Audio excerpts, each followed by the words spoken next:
તો સુરત સહિત દક્ષિણ ગુજરાતની મેઘરાજાએ ગમરોડ્યું છે ત્યારે ભારે વરસાદના કારણે વિયરકમ કોઝવે ઓવરફ્લો થયો છે। કોઝવે પરથી વાહન વ્યવહારની અવરજવર પણ બંધ કરાઈ છે। કોઝવેની સામાન્ય સપાટી 5 મીટર જ્યારે ભયજનક સપાટી 6 મીટર, પરંતુ કોઝવે ભયજનક સપાટી વટાવી છે। હાલ 6.98 મીટર પર પહોંચી છે। કોઝવેના માર્ગ પરથી પાણીનો ધસમસતો પ્રવાહ જોવા મળી રહ્યો છે। સાથે જ કોઝવેના નયનરમ્ય દ્રશ્યો નજરે પડી રહ્યા છે। ભારે વરસાદ વરસતા તાપી નદી બે કાંઠે વહેતી થઈ છે। તાપી નદીમાં નવા નીરની આવક થતા આહલાદક દ્રશ્યો સામે આવ્યા છે। સુરતની જીવાદોરી એવી તાપી નદી સુરતના મધ્યમાંથી પસાર થાય છે અને ઉપરવાસ એટલે કે વિયરકમ કોઝવે જે કતારગામ અને રાંદેરને જોડતો લો લેવલ બ્રિજ છે તેની ઉપરનું પાણી સુરતના લોકોને પીવા માટે આખું વર્ષ પૂરું થતું હોય છે। પણ જે રીતે સુરત જિલ્લામાં પડેલો ભારે વરસાદ બાદ તાપી નદીમાં નવા નીર આવ્યા છે, જેને લઈને 5 મીટરે વિયરકમ કોઝવે તેની ભયજનક સપાટી વટાવી 7 મીટરે પહોંચ્યો છે। દ્રશ્ય જોઈ શકાય છે વિયરકમ કોઝવેના રાંદેરથી કહી શકાય કતારગામથી રાંદેરને જોડતો આ બ્રિજ છે। સામેની બાજુ રાંદેર વિસ્તાર આવેલો છે અને જે રીતે વિયરકમ કોઝવે ઓવરફ્લો થતાં લો લેવલ બ્રિજ બંધ કરી દેવામાં આવ્યો છે। લો લેવલ બ્રિજ પરથી પાણી પસાર થઈ રહ્યું છે। ખૂબ જ સુંદર અને રમણીય દ્રશ્ય જોવા મળી રહ્યું છે। સિઝનનો પહેલો જ વરસાદે વિયરકમ કોઝવે ઓવરફ્લો થયો છે। ગયા વર્ષે 140 દિવસ સુધી આ લો લેવલ બ્રિજ પાણીમાં ગરકાવ રહ્યો હતો। સતત આના પરથી પાણી પસાર થઈ રહ્યું હતું, ત્યારે સિઝનના પહેલા જ વરસાદમાં વિયરકમ કોઝવે પાણીમાં ગરકાવ થયો છે, જેને લઈને ચોક્કસ ખુશીના સમાચાર છે। જે રીતે કાળા ડિબાંગ વાદળો વચ્ચે બીજા દિવસે પણ વરસાદ અવિરતપણે વરસી રહ્યો છે અને ગઈકાલે 10થી લઈ 14 ઇંચ સુધી જે વરસાદ વરસ્યો હતો, જેને લઈને સુરતની સુરત બગડી હતી, ત્યારે બીજા દિવસે પણ સતત પડી રહેલા વરસાદને લઈને સુરતના જનજીવન પર મોટી અસર થાય તેવી શક્યતાઓ છે। હાલ તો વિયરકમ કોઝવે કે જે તેની ભયજનક સપાટી વટાવી ઉપરથી વહી રહ્યો છે અને સતત પાણી વહેવાને લીધે આ રોડ બંધ કરી દેવામાં આવ્યો છે અને પાણીનું સુંદર દ્રશ્ય તમને જોવા મળી રહ્યા છે।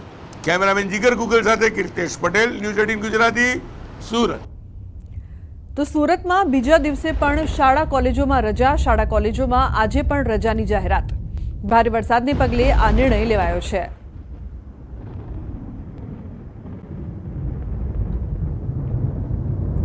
તો સુરતમાં વહેલી સવારથી જ ધોધમાર વરસાદ। જિલ્લાના ઘણા વિસ્તારમાં સવારથી વરસાદ। બારડોલીમાં વહેલી સવારથી વરસાદી માહોલ છે, તો બારડોલીના આશાપુરી મંદિર નજીક ભરાયા છે પાણી। દીપનગરમાં ઘરો અને દુકાનોમાં વરસાદી પાણી ઘૂસ્યા છે। વરસાદી પાણી ભરાતા સ્થાનિકોને હાલાકી થઈ રહી છે। તો બારડોલીમાં સમારિયા મોરાથી શાસ્ત્રી રોડ પર પાણી ભરાતા રોડ પણ બંધ થયો છે। વરસાદમાં અસ્તવ્યસ્ત થઈ ગયેલું છે બધાના ઘરોમાં પાણી બહુ ઘૂસી ગયેલા છે। દુકાનોમાં, ઘરોમાં, રસ્તા ઉપર એકદમ બ્લોક થઈ ગયેલા છે બધા। અમે ડેલી વોકિંગ કરવા નીકળીએ છીએ, આજે વરસાદની મજા લેવા નીકળેલા છીએ। સુરત જિલ્લામાં વહેલી સવારથી ધોધમાર વરસાદને પગલે જનજીવન અસ્તવ્યસ્ત થવા પામ્યું છે। દ્રશ્યમ બતાવવાના પ્રયાસ કરીશ કે બારડોલી નગરમાં વહેલી સવારથી ધોધમાર વરસાદ જે જનજીવન અસ્તવ્યસ્ત થવા વોર્ડ નંબર 4 જે આશાપુરી માતાના મંદિર નજીક પાણીનો ભરાવો થતાં સ્થાનિકોની હાલત દયનીય થવા પામી છે। સામેના ઘરમાં પણ દીપનગર સોસાયટીમાં પહેલા ઘરની અંદર પાણી ભરાવા પામ્યા છે। તો તમે દ્રશ્યમાં જોઈ શકો છો કે સામે પાર્ક કરેલી ગાડીઓમાં પણ બેઝિંગમાં પાણી ભરાતા દયનીય હાલત થવા પામી છે। તો બીજી તરફ આ જાકુજી સોસાયટીની ઉત્તરજીમાં આવેલ તમામ દુકાનોની શટરો પણ ડૂબી જવા પામી છે, જે અંતર્ગત જે દુકાનોની અંદર પણ પાણી ભરાવાની સમસ્યા હાલ ઉદ્ભવી રહી છે। ચોક્કસપણે કહી શકાય છે કે વહેલી સવારથી અવિરત ધોધમાર વરસાદને પગલે બારડોલી નગરનું જે જનજીવન છે એ અસ્તવ્યસ્ત થઈ જવા પામ્યું છે અને ખાસ કરીને જે આ વહેલી સવારથી અવિરત ધોધમાર વરસાદને પગલે સ્થાનિકોની હાલત દયનીય થવા પામી છે। કેતન પટેલ, ન્યૂઝ 18 ગુજરાતી, બારડોલી। તો સુરતમાં ધોધમાર વરસાદથી માર્ગ વ્યવહાર ખોરવાયો છે। પર્વત પાટિયા કાંગારૂ સર્કલથી ગોળાદરા તરફ જતો માર્ગ અવરોધાયો છે। મહારાણા પ્રતાપ ચોક પાસેથી વાહન ચાલકો અટવાયા છે। તો વોર્ડ નંબર 18ના કાપડ માર્કેટ પાસે ટ્રાફિક જામ। બાઇક ચાલકોની લાંબી કતારો સાથે ભારે હાલાકી। નોકરી પર જતા નાગરિકોને ભારે તકલીફ થઈ રહી છે। પાણી ભરાવાથી માર્ગો પર જે હાલત છે તે પણ ખરાબ જોવા મળી રહી છે। વરસાદી પાણીના કારણે ટ્રાફિક વ્યવસ્થા ઘવાઈ છે। નગરજનોને એલર્ટ રહેવા તંત્રની અપીલ। તો બે દ્રશ્યો સામે આવી રહ્યા છે। એક તરફ સુરત પાણી થઈ ગયું છે, તો બીજી તરફ વાહન ચાલકો ફસાયા છે, કારણ કે ઠેર ઠેર ટ્રાફિક જામના દ્રશ્યો જોવા મળી રહ્યા છે। તો સુરતથી સુરત જોઈ રહ્યા છો આપ, કેવી પરિસ્થિતિ વરસાદ બાદ અહીં।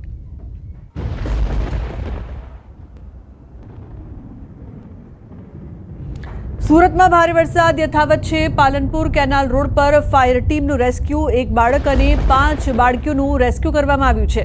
તો વરસાદી પાણી ભરાવાના કારણે બાળકો ફસાયા હતા, જે તમામનું ફાયર વિભાગ દ્વારા રેસ્ક્યુ કરીને તેમને બહાર કાઢવામાં આવ્યા છે। સુરતમાં રાત્રિના 2 વાગ્યાથી લઈને સવારે 6 વાગ્યા સુધી 4 ઇંચ જેટલો વરસાદ ખાબક્યો છે। ઉલ્લેખનીય છે કે સુરતમાં ભારે વરસાદ યથાવત છે, પરંતુ ઠેર ઠેર પાણી પણ પાલનપુર કેનાલ રોડ પર ફાયરની ટીમ દ્વારા રેસ્ક્યુ કરવામાં આવ્યું છે। એક બાળક અને 5 બાળકીઓનું રેસ્ક્યુ કરવામાં આવ્યું છે। તો અનેક લોકો ફસાયા છે અને અહીં પણ વરસાદી પાણીમાં બાળકો ફસાયા હતા, જે બાદ ફાયરની ટીમ ત્યાં પહોંચી અને આ તમામ બાળકોનું રેસ્ક્યુ કરીને તેમને સલામત સ્થળે ખસેડવામાં આવ્યા હતા। તો નાના બાળકો પણ ફસાઈ ગયા હતા અને ડરી પણ ગયા હતા। ફાયરની ટીમ દ્વારા તેમનું રેસ્ક્યુ કરવામાં આવ્યું। કીર્તિશ જોડાયા છે ફોનલાઈન પર વધુ માહિતી આપવા માટે। કીર્તિશ, નાના બાળકો છે તે પણ ફસાયા અને રેસ્ક્યુ કરવામાં આવ્યું, શું વધુ માહિતી, શું વધુ અપડેટ? બિલકુલ, 24 કલાકથી જે પ્રકારે સુરતમાં અવિરતપણે વરસાદ વરસી રહ્યો છે, તેને લઈને કેટલીક જગ્યા પર લોકો ફસાયા હોવાના કોલ ફાયર વિભાગને મળી રહ્યા છે। ખાસ કરીને મોરાભાગળ વિસ્તારમાં વરસાદી પાણી ભરાવાને લઈને 4 કરતા વધુ બાળકો ફસાયા હતા, જેને લઈને કહી શકાય છે કે ફાયર વિભાગને કોલ મળતાની સાથે જ ફાયર વિભાગ તાત્કાલિક ઘટના સ્થળે પહોંચી લોકોનું રેસ્ક્યુ કર્યું હતું। આ રેસ્ક્યુમાં નાના બાળકો હતા અને ફરી એક વખત સુરત શહેરમાં ગઈકાલની જેમ વરસાદે પોતાની ધમાકેદાર બેટિંગ શરૂ કરી છે, જેને લઈને ફરી એક વખત લોકોને રેસ્ક્યુ કરવાના સતત કોલ ફાયર વિભાગને મળી રહ્યા છે। જી બિલકુલ કીર્તિશ, આભાર સમગ્ર માહિતી બદલ। તો દક્ષિણ ગુજરાતમાં મેઘરાજાની જોરદાર બેટિંગ જોવા મળી રહી છે। દક્ષિણ ગુજરાતના ઘણા જિલ્લાઓમાં સવારથી વરસાદ, નર્મદા જિલ્લામાં સિઝનમાં પહેલીવાર ધોધમાર વરસાદ વરસ્યો છે। તો વહેલી સવારે 7 વાગ્યાથી ઘણા ભાગોમાં અવિરત વરસાદ વરસી રહ્યો છે। નર્મદામાં 2 કલાકમાં 2 ઇંચ વરસાદ વરસ્યો છે। સતત વરસાદથી નીચાણવાળા વિસ્તારોમાં પાણી ભરાયા છે। તો Darbar road, Kachhiyawad station road, MV રોડમાં પાણી ભરાયા છે। પાણી ભરાતા વાહન ચાલકોને મુશ્કેલીનો સામનો કરવો પડી રહ્યો છે। તો નર્મદાના પણ જે પ્રકારથી દ્રશ્યો, જિલ્લાની તમામ શાળાઓમાં રજા પણ જાહેર કરવામાં આવી છે। દક્ષિણમાં મેઘરાજાની દેધરાતની વચ્ચે નર્મદાના અનેક વિસ્તારોમાં પણ ભારે વરસાદ, સિઝનમાં પહેલીવાર ભારે વરસાદ નોંધાયો છે। 2 કલાકમાં 2 ઇંચ વરસાદ, તો ઘણા ભાગો પાણી થઈ ગયા છે।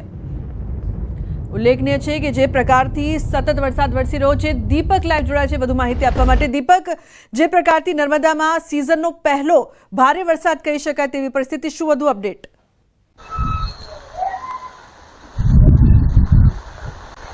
બિલકુલ, ખાસ રૂપમાં વાત કરીએ તો જે નર્મદા જિલ્લામાં પ્રથમવાર જે સિઝનનો ધોધમાર વરસાદ વરસી રહ્યો છે। ખાસ કહી શકાય કે જે નર્મદા જિલ્લાના મોટા ભાગના એટલે કે 5 તાલુકામાં ધોધમાર વરસાદ વરસ્યો। તેમાં ખાસ વાત કરીએ તો જે સૌથી વધુ વરસાદ છે જે તિલકવાડા તાલુકામાં 5 ઇંચ વરસાદ વરસી ચૂક્યો છે। નર્મદા જિલ્લાના નાગોદ તાલુકામાં 2 કલાકમાં 2 ઇંચ વરસાદ વરસી ચૂક્યો છે। ઠેર ઠેર પાણી ભરાવાના દ્રશ્યો સર્જાયા છે। કહી શકાય કે જે રાહદારીઓને મુશ્કેલી પડી રહી છે। ખેડૂતો ખુશખુશાલ છે, કારણ કે ખેડૂતોને જે મોંઘા મેનું બિયારણ જે વાવણી કરી ચૂક્યું છે, જેમને બિયારણને જીવનદાન મળતા આજે ખેડૂતો ખુશખુશાલ છે। ખાસ વાત કરીએ તો જે સ્ટેશન રોડ, દરબાર રોડ, જે એમબી રોડ જેવા વિસ્તારો છે, જ્યાં નીચાણવાળા વિસ્તારોમાં આવતા હોય છે, ત્યાં મોટા પાયે પાણી ભરાતા રાહદારીઓને મુશ્કેલ પડી રહી છે। આજે જે તમામ જે વરસાદને જોઈ જે ડીઓ દ્વારા, જિલ્લા શિક્ષણ અધિકારીઓ દ્વારા તમામ સ્કૂલોમાં પણ રજાઓ આપી દેવામાં આવી છે। જે સ્કૂલો સવારથી શરૂ થઈ હતી, જે સ્કૂલોને પણ જે વિદ્યાર્થીઓ છે જેમને ઘરે મોકલી દેવામાં આવ્યા છે। એટલે કહી શકાય કે જે સિઝનમાં પ્રથમવાર આજે વહેલી સવારથી ધોધમાર વરસાદ વરસી રહ્યો છે। એ અવિરત વરસાદને કારણે ખેડૂતો ખુશખુશાલ છે, પરંતુ સ્થાનિકો પરેશાન થયા છે। જી બિલકુલ દીપક, જે પ્રકારથી સ્થાનિકો તો પરેશાન થયા છે, પરંતુ નર્મદાના કયા વિસ્તારો છે કે જ્યાં સૌથી વધુ વરસાદ સાથે જ કેટલું પાણી ભરાયું છે? આપ જે વિસ્તારમાં છો ત્યાં કેવો નજારો જોવા મળી રહ્યો છે પાછળ?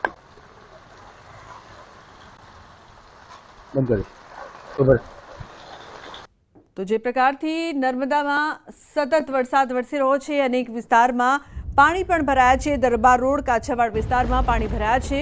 તો નર્મદામાં સિઝનનો પહેલો ભારે વરસાદ અને અનેક વિસ્તારમાં પાણી પણ ભરાયા છે।